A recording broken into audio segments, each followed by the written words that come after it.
So just in case I couldn't think of something, which I still haven't thought of anything to do, I did watch a Motley Crue remastered live in Montreal, I think, 85. They were friggin' heavy. That show is heavy, man. Because when I saw them, they were all glammed and pushed out. But they sold out 3 nights at the farm. I think it's 2 or 3 nights.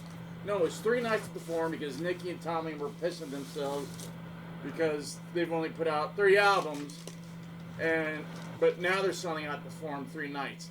Yeah, it took Kiss, 6, 7 years? No. 3, 4, 5, 6, 7, 5 years. And so it took them 1, 2, 3, 4, 5 years, but only 3 albums, and it took Kiss 1, 2, 3, 4, 5, 6, 7 albums. But they were putting albums out every 6 months. Kiss. So Kiss, 6 months. Hotter Than Hell, 6 months. Dress to Kill, they didn't know what to do because they were, selling out Cobo Hall, but they couldn't sell, get a gold album, gold record. And then they decided, wait a minute, why don't we do a live album? Because that's blah, blah, blah, blah. And then they go do a live album, then it goes gold, then it goes platinum, then it goes double, then it goes triple, then and it just kept going and going. And they're like, okay, now we got to do something incredible. Bring Bob Ezrin in. I'm sure most of you know the story. I'm a huge Kiss fan. Kiss was the thing that started it for me. Kiss is the reason I picked up a guitar. Kiss is the reason I started taking guitar lessons over at Larry Larson's, not Randy Rhoads, because I heard the first Quiet Riot album at a friend's house. I'm like, dude, that band sucks. He goes, yeah, but the guitar player's cool. And I go, is he? I've never met him. And remember, I was like 10, I think 10. Somewhere around there where I was just starting my Kiss experience. And Van Halen hadn't happened, so I didn't get blown out. Because when Van Halen came around, I'm like, what the hell? Are these people aliens? Are these even people? Because I thought Kiss were aliens. But then I thought, wait a minute, nobody can play like that. So I'm like, I want to play like that. And I'd seen Van Halen, well, yeah, only one time. And then I started taking lessons from, I started taking lessons first from Randy at the end of 77, then 78, and then 79, and then he left.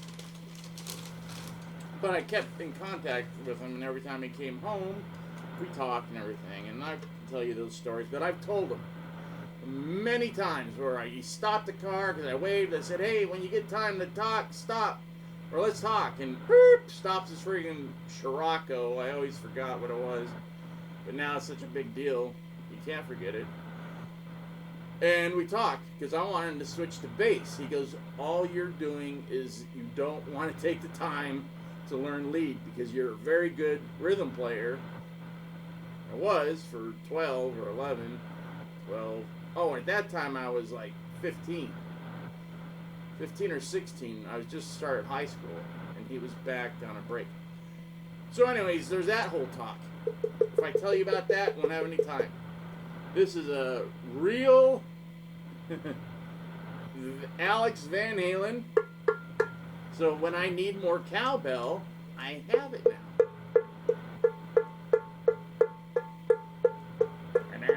It makes me always think of friggin', Mountain, the band.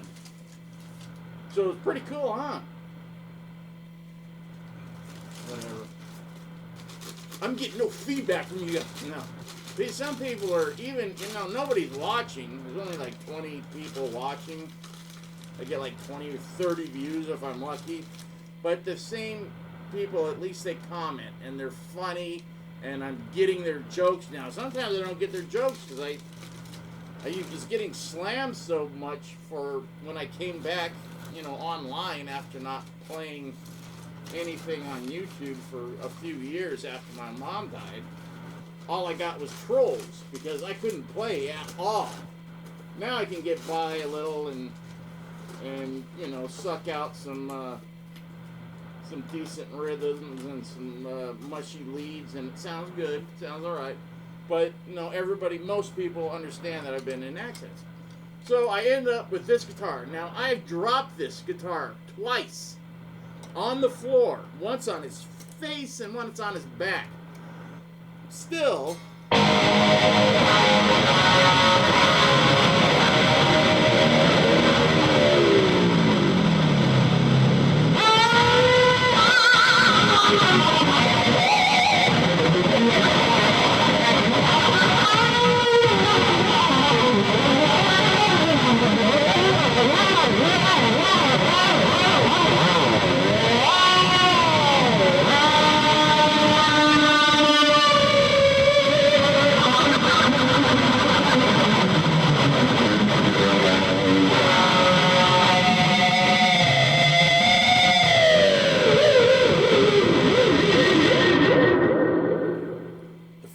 I brought out was this.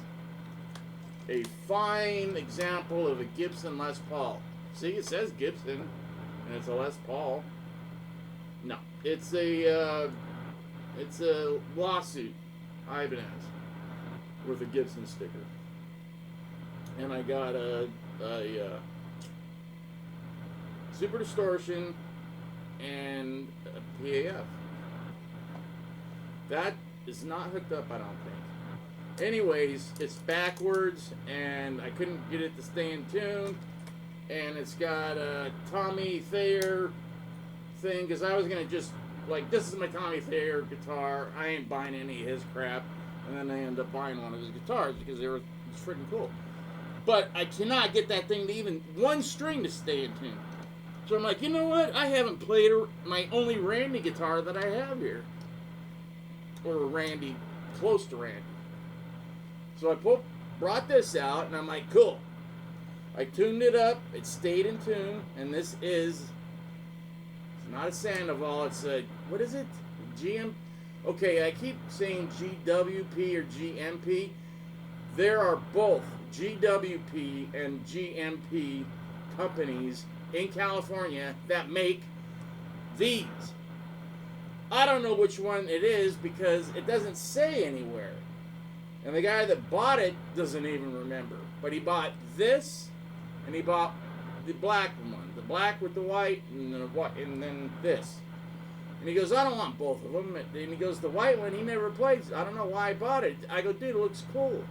He goes, this guy makes tons of money. He's a, what do you call it? He's a traveling, what do you call it when you're in intensive care?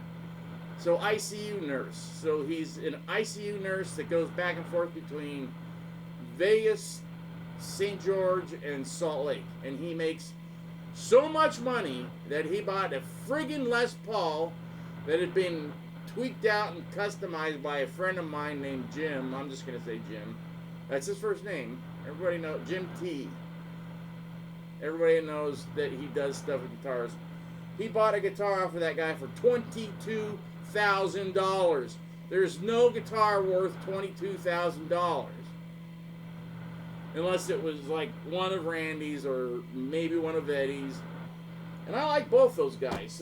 Because someone said, you know, you played with Randy Rhoads. And I have. We jammed in band practice where there was an actual band. And I was playing rhythm and he was playing lead. And so I've actually played with Randy Rhoads. And he goes, you played with Randy Rhoads. Okay, if you had your choice of anybody, who would it be that to play with that you haven't? I said, Van Halen. Because he was amazing. To me, I'm like, holy look at that guy. Remember, I was a kid. I didn't know crap. And I hadn't heard Randy play. I actually was going by Visions, I think, or it was Visions, or it was the other rehearsal place. Anyways, I heard Quiet Riot, and they were rehearsing stuff off their new album. They were playing Slick Black Cadillac, which Kevin Dubrow wrote amazingly, but if you listen to it, it's only a couple of chords. Randy made it, you know, sound pretty cool. It's a good song, you know, can't deny that. So, I heard him play, and then I heard him just soloing, and I'm like, what the? And that's when I told my friend Brent, I go, dude, I got to get the, you know, the information of that guy, Randy, because I want to take lessons from him. I heard him playing the other day when they were rehearsing, and the guy's amazing. He goes, I told you, and he'd been taking lessons for like 3 years already, and he was, you know, shredding on guitar.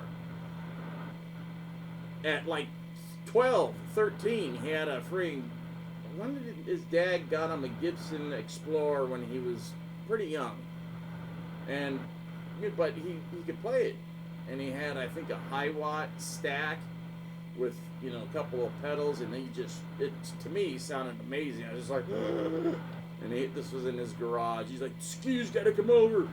Excuse, everybody said, called me Excuse.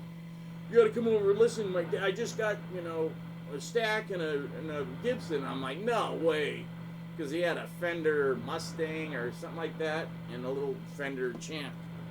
To go from that to that is a big jump, but he deserved it. Anyway, so I started this, I don't know what this is, but it's one of those two. I think it's a G, I think it, because I called him up, I said, if it has this, and this with it, because when the guy sold it to me, he says, I'm gutting it and then sending it to you. I go, how much? He goes, $75. I go, got it. So he left nothing. I had to get everything. So I put on everything I could. I brought it over to my cousins. We soldered it together, and it played all right, but not good enough. So I took it down to this place. They had it for 3 months. They stole the strap, and when I got it back, every time I friggin' used the bar, the high E string, beep! I don't know if you can see it hanging there, but it broke again just today. I'm like, fuck this! So, I don't know. I'm going to bring it over to my cousin and see if he can maybe we can figure it out because he's got more tools. You know, it's his house.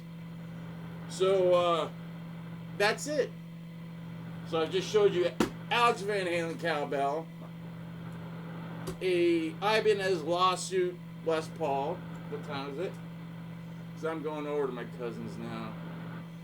And oh, I turned off the TV. Isn't that just great? Oh wait, there's a. Oh, I got wow. So what should I play? I've got, you know, a lot of Theater of Pain songs in my head, but I don't know any songs. I did know that one.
Probably very noisy and a lot of shit, but that was just nothing.